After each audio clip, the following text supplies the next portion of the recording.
Connecting Supabase to Render in this year is more streamlined than ever thanks to the Supervisor Connection Pooler and Render's enhanced environment groups. Whether you're using a Supabase client library or a direct Prisma/type ORM connection, the handshake takes about 90 seconds. Right, and of course we start from credentials. So you head to your Supabase dashboard, then settings, and then API. Copy your project URL and the anon public key.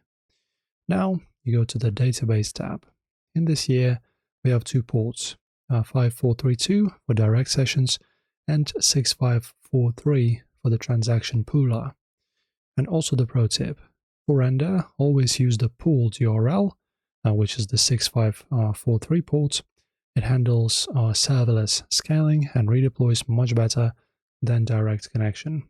Copy that connection string and let's head to Render. After that, in your Render dashboard, select your service and click Environment.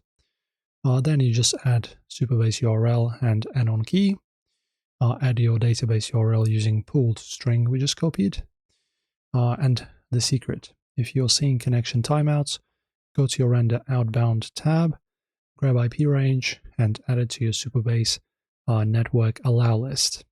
Hit save and deploy. And Render will automatically restart your service with the live database connection. And like this, you're now running on a production-grade auto-scaling backend. If this guide just saved your deployment, smash like and of course subscribe.